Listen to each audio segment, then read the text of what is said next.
할렐루야. 광야의 길을 내시는 하나님께서 우리를 사랑교회를 사랑하시며 또한 가정에서 예배를 드리고 계신 우리 모든 성도님들을 사랑하십니다. 오늘은 우리를 사랑교회 설립 38주년을 감사하며 드리는 주일입니다. 광야와 같은 역사 가운데 우리를 사랑교회를 위해 길을 내주시고 은혜의 강을 허락해 주신 하나님께서 광야와 같은 시대에 살고 있는 우리 가정 위에 길을 내주시고 강을 허락해 주시기를 주님의 이름으로 축복합니다. 로마서 12장 41절 말씀에 보면 악에게 지지 말고 선으로 악을 이기라 라고 말씀하였습니다. 특별히 우리는 사랑교회가 교회 설립 38주년을 맞이하며 선으로 악을 이기는 교회 되기를 소망합니다. 오늘 본문의 말씀을 우리가 함께 교독하였는데요, 그 어떠한 말씀보다 쉽고 어때요? 간단하지 않습니까? 누구나 한번 읽으면 이해할 수 있는 말씀이 바로 오늘 본문의 말씀입니다. 하지만 오늘 본문의 말씀은요, 그 어떤 말씀보다 실천하기는 매우 어렵다라는 생각이 들지 않습니까? 성도 여러분, 박해하는 자를 어떻게 축복할 수 있습니까? 악으로 대하는 자에게 어떻게 선으로 대할 수 있습니까? 이것뿐입니까? 심지어 원수가 줄일 때에 어떻게 먹을 것을 줄 수 있습니까? 우리 생각으로는요, 원수를 축복하면 지는 것 같습니다. 억울합니다. 분통합니다. 참으면 속병이 날 것 같습니다. 그럼 어떻게 하라는 것입니까? 그동안 우리의 삶은요, 이기는 것에 익숙한 삶을 살았습니다. 공부해도요, 친구를 누르고서 등수가 올라가야만 합니다. 운동을 해도 져드는 법이 없습니다. 이겨야 했습니다. 심지어 즐기기 위하여서 게임을 해도요, 이겨야 어떻습니까? 기분이 좋습니다. 상대를 누르고 이겨야지만 살 수 있는 훈련 아닌 훈련을 학습받아 왔습니다. 때문에 오늘 본문의 말씀을 그냥 읽으면 쉽습니다. 하지만 적용하려 하면은요, 그동안 우리의 삶에 비추어 볼 때에 그렇게 살면 꼭 지는 것 같기 때문에 적용하기에 매우 어렵습니다. 심지어 예수님께서 산상수훈에서 나는 너희에게 이르노니 너희 원수를 사랑하며 너희를 박해하는 자를 위하여 기도하라 라고 말씀하셨습니다. 이렇듯 이웃 사랑에 대한 적극적인 예수님의 권면의 말씀을 받은 사도 바울은요, 오늘 본문에서 박해하는 자를 축복하라, 저주하지 말라, 모든 사람과 더불어 화목하라 라고 말씀하고 있습니다. 또한 21절에서는 이렇게 말씀하고 있습니다. 우리 가정에 계신 분들도 함께 찾아보겠습니다. 로마서 12장 21절 말씀 함께 읽어봅니다. 자, 시작. 악에게 지지 말고 선으로 악을 이기라. 아멘. 악에게 뭐라고요? 지지 말고 선으로 악을 이기라. 이렇게 말씀하고 있습니다. 그렇다면 지는 것은 무엇입니까? 이기는 것은 과연 무엇입니까? 여기서 악에게 지지 말고 라는 말씀은요, 계속하여 악에 의하여 정복당하지 말라 라는 말씀입니다. 이 땅에서 살다 보면 죄 지을 생각이 스쳐갈 때가 있습니다. 죄의 생각이 스쳐가는 것은 사실 어쩔 수 없습니다. 어쩔 수 없다 하더라도 그 죄에 정복당하면 안 된다라는 말씀입니다. 마틴 루터는요, 새가 날아가면서 배변을 머리에 떨어뜨리는 것은 불가항력이지만 그러나 새가 내 머리 위에 둥지를 투는 것은 문제이다 라고 말하였습니다. 그렇습니다. 새가 자신의 머리 위로 날아가던 혹은 배변을 떨어뜨리는 것은 어쩔 수 없습니다. 하지만 자신의 머리에 둥지를 틀게 해서는 안 된다라는 겁니다. 악한 생각이 스쳐갈 수는 있습니다. 하지만 그 악이 자신의 삶에 둥지를 틀게 만들어서는 안 됩니다. 그렇게 되면 악에게 어떻게 되는 거예요? 지는 겁니다. 이뿐 아니라 더 적극적으로 선으로 악을 이기라 라고 명령하고 있습니다. 보통 원수에 대한 감정은 어떻습니까? 스스로 이 왼수를 갚아야지 하는 이러한 마음이 들지 않습니까? 만약 그렇게 된다면 악에게 지는 것입니다. 스스로 원수 갚는 것은요, 악한 사탄이 원하는 것입니다. 그래서 악한 사탄은요, 끊임없이 우리를 부추깁니다. 어떻게 부추깁니까?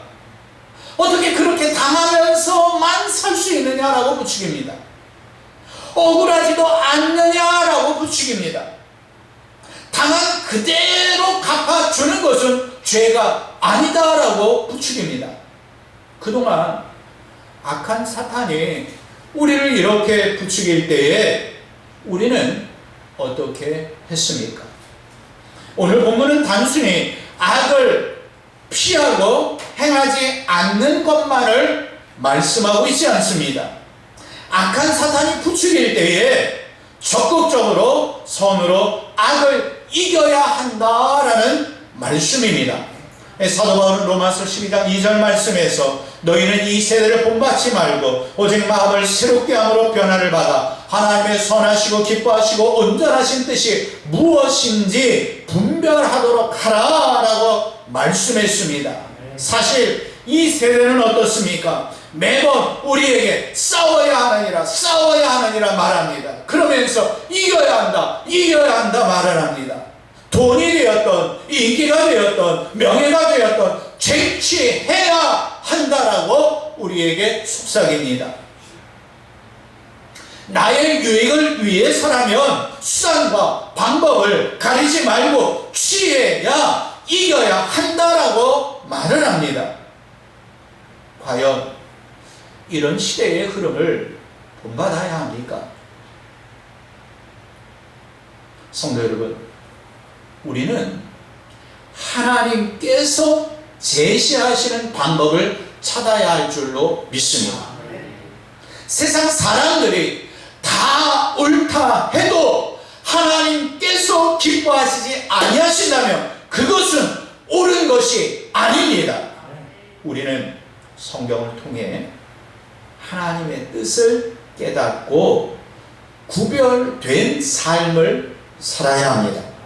구별된 삶에 대하여 사도 바울은요, 이 로마서 12장 3절로 13절에서 성도에 대한 사랑에 대한 것을 말씀합니다. 그리고 오늘 보면 14절부터는요, 타인에 대한, 원수에 대한 자세를 구체적으로 말씀하고 있습니다. 첫 번째로 타인의 감정에 공감해야 합니다. 인간관계 속에 갈등이 일어나는 경우도는요, 사건보다는요, 감정의 충돌입니다. 각자 자기 감정에 충실하다 보니 서로 상처를 주게 되어 있으며 갈등이 일어나게 되어 있습니다. 그렇다면 이 갈등을 없애려면 어떻게 해야 합니까? 15절 이하에서 그 답을 말씀하고 있습니다. 우리 함께 15절 말씀 읽어보겠습니다. 자, 시작. 즐거워하는 자들과 함께 즐거워하고 우는 자들과 함께 울라. 아멘. 함께 즐거워하고 함께 울어주는 것입니다. 이는 자신의 입장에서 즐거워하라라는 말씀이 아닙니다. 상대방의 입장에서 함께 즐거워하며 그 사람을 이해하면서 함께 우는 것입니다. 이는 이웃 관계의 황금률입니다. 성도 여러분, 타인의 감정을 중요하게 여겨 타인의 감정에 자신을 맞추는 것은 사실 쉽지 않습니다. 어떤 경우 감정을 맞춰주는 자신이 피곤해 보일 때도 있습니다. 또 어떤 경우는요, 자존심이 상할 때도 있습니다. 그렇다고 성경이 여러분에게, 모든 사람에게, 타인에게 아부하라, 원수에게 아부하라 이렇게 말씀하시는 것 역시 아닙니다. 이는 타인의 감정에 순수하게 공감하는 것을 말씀합니다. 타인의 기쁨과 슬픔을 진심으로 나누는 공감을 말합니다. 모든 이들에게 그리스도의 사랑을 실천하는 공감을 말씀하고 있습니다. 교회 설립 38주년을 맞이하는 우리 늘사랑교회 공동체 안에 이런 공감 능력이 넘쳐나기를 소망합니다. 이 공감에 대하여 묵상하다가 제가 이러한 글을 읽게 되었습니다. 농장에 쥐덫이 놓이게 되었는데요, 쥐는 주변의 가축들에게 경고했습니다. 그러자 주변에 있는 가축들, 특히 암탉이 먼저 이렇게 이야기합니다. 내게는 목숨이 달린 문제이겠지만 나와는 상관없는 문제 아니겠니? 그러니까 옆에 있는 양이 또 이야기를 합니다. 참 안됐구나 쥐야, 널 위해 기도해 주마, 이렇게 이야기하는 거예요. 그랬더니 옆에 있는 소가 또 이야기를 합니다. 미안하지만 난 내 문제에만 집중하고 싶어, 이렇게 이야기하는 거예요. 얼마 후 쥐덫이 작동하는 소리가 들렸습니다. 이에 농장 아주머니가 확인하러 갔다가 쥐덫에 그만 꼬리가 걸린 독사에게 물리고 말았습니다. 농장 아주머니는 병원을 옮겼지만 회복될 기미가 보이지 않았습니다. 그녀에게 열이 나자 농부는 닭을 잡아 닭고기 스프를 만들어 먹였습니다. 그러나 농부의 아내는 계속하여 앓게 되었습니다. 주변의 친구와 이웃들이 방문했고 농부는 그들을 대접하기 위하여 양을 잡았습니다. 결국 농부의 아내는 죽게 되었고요, 농부는 장례식을 치르면서 찾아온 조문객들을 대접하기 위해 뭘 잡아요? 소를 잡았어요. 성도 여러분, 자신과 상관이 없다고 외면하며 공감하지 않았던 가축들의 죽음에 대하여 어떤 생각이 드십니까? 이제 우리 늘사랑교회는 38주년을 감사하며 이제 39주년을 향하여 나아갈 때에 어떤 공동체가 되었으면 좋겠습니까? 자신에게 상관이 없어 보이는 일이라 할지라도 함께 공감하고 함께 즐거워하고 함께 우는 공동체가 되기를 소망합니다. 이것이 악에게 지지 않고 선으로 악을 이기는 승리하는 교회의 모습입니다. 두 번째로는요, 타인의 필요를 채워주어야 합니다. 이제 사도 바울은 타인의 감정에 공감함으로 사랑을 실천하는 것을 뛰어넘어 타인의 필요를 채워주라 라고 선포하고 있습니다. 우리 로마서 12장 20절 상반절 말씀에 보면은요, 내 원수가 줄이거든 먹이고 목마르거든 어떻게 하라고요? 마시게 하라. 여러분, 원수에게 먹을 것을 주고 마실 것을 줄 수 있습니까?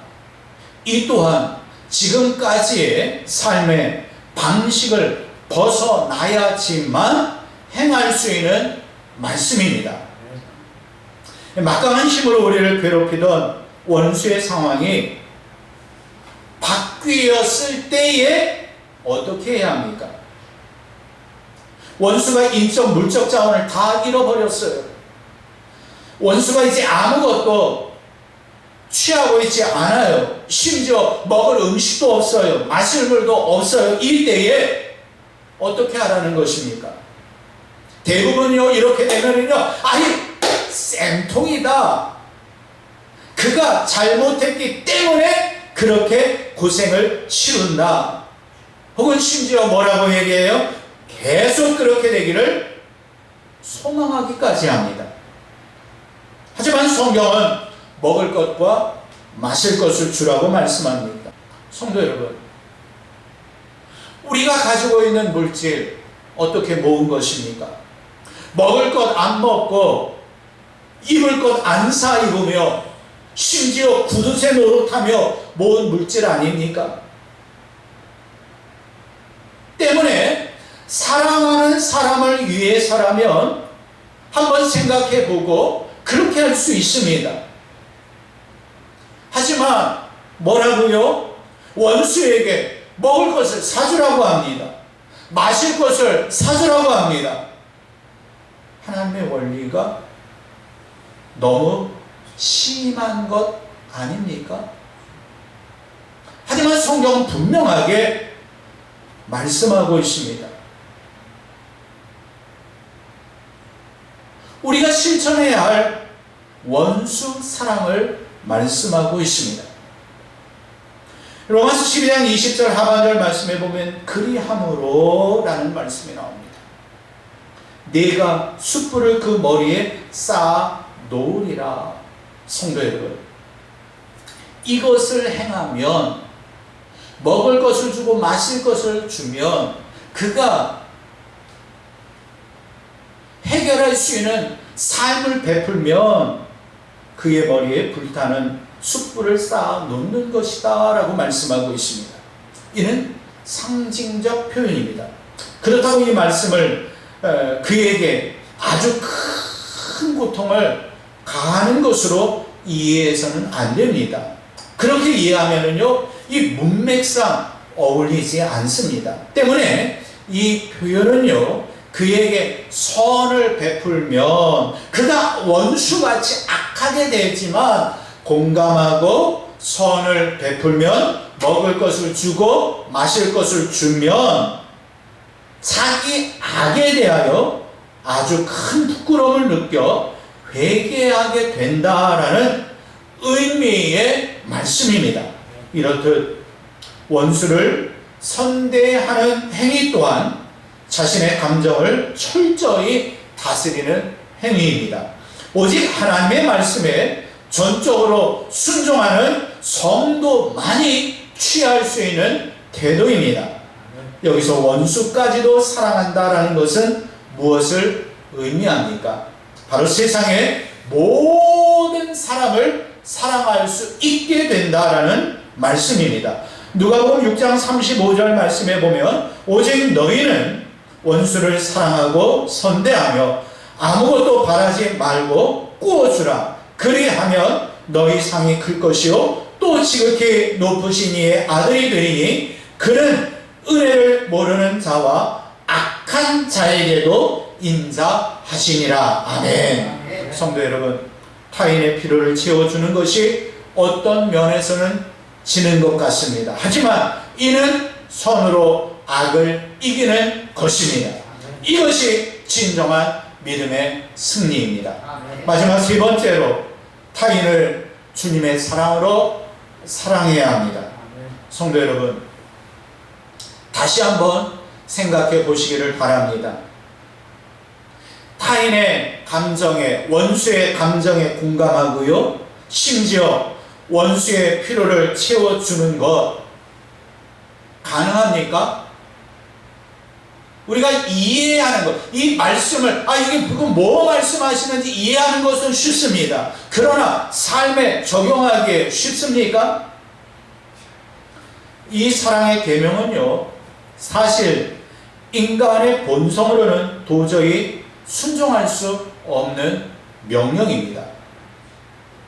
육신의 생각과 논리로는 불가능합니다. 그렇게 하려고 노력해도 안 됩니다. 그렇다면 하나님께서 왜 이렇게 어려운 계명을, 그것도 우리를 사랑하신다라고 말씀하시면서 이 어려운 계명을 우리에게 주신 것입니까? 오늘 본문의 계명은요, 우리가 논리로 풀라고 주신 그러한 말씀이 아닙니다. 머리로 이해하라라고 주신 말씀 역시 아닙니다. 이해가 안 되면요, 사실 실천할 수도 없습니다. 그렇기 때문에 우리의 머리로 이해하거나 또한 우리의 논리로 이해하려는 것이 아니라 하나님께서 우리에게 보여주신 십자가의 은혜를 깨닫게 될 때에 이것을 이해할 수 있습니다. 우리는 성도입니다. 맞습니까? 성도는 어떠한 존재입니까? 하나님의 사랑으로 구원받아 새롭게 태어난 존재가 성도입니다. 예수 그리스도의 십자가 은혜로 구원받은 자들이 성도입니다. 때문에 우리의 본성으로는 안 되지만 영성으로는 가능한 말씀입니다. 하나님께서 우리에게 먼저 사랑의 본을 보여주시지 않으셨습니까? 하나님께서 우리가 그분의 원수 되었을 때에 독생자 예수 그리스도를 통하여 구원해 주시지 않으셨습니까?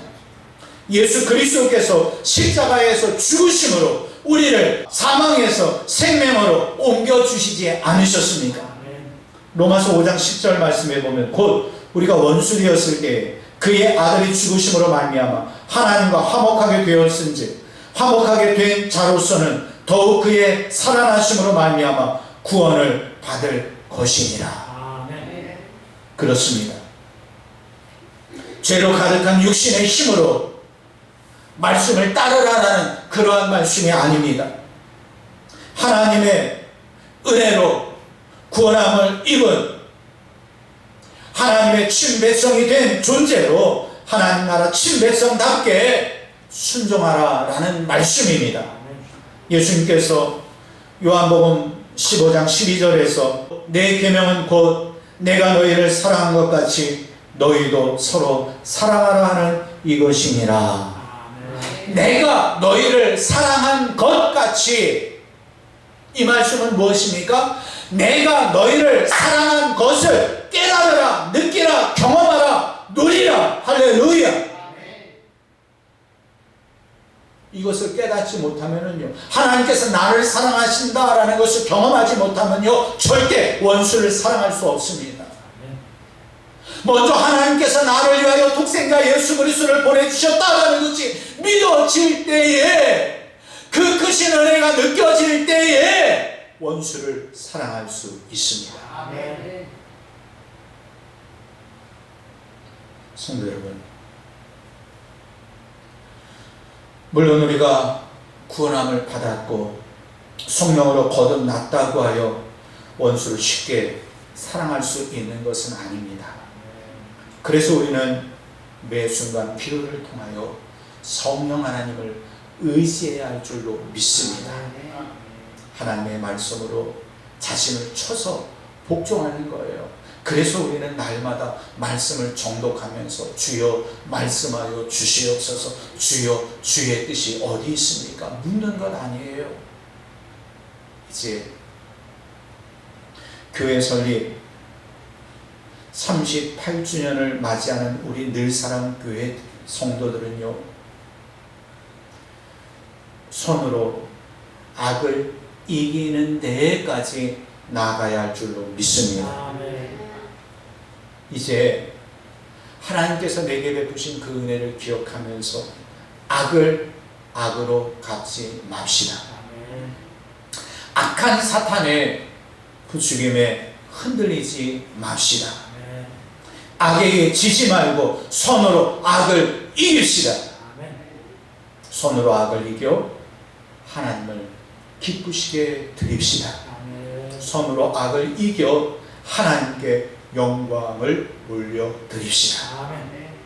잠언 25장 21절에서 내 원수가 배고파하거든 음식을 먹이고 목말라 하거든 물을 마시게 하라 라고 말씀하고 있습니다.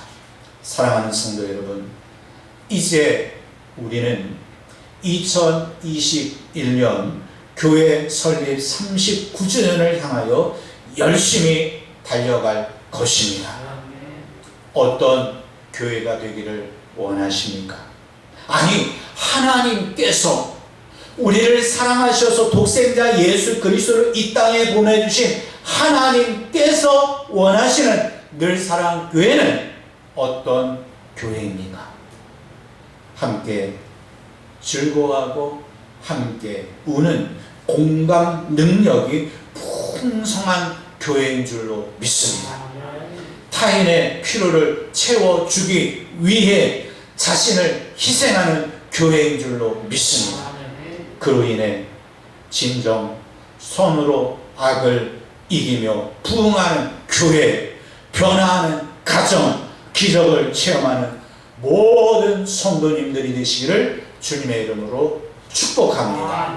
우리 함께 기도하겠습니다.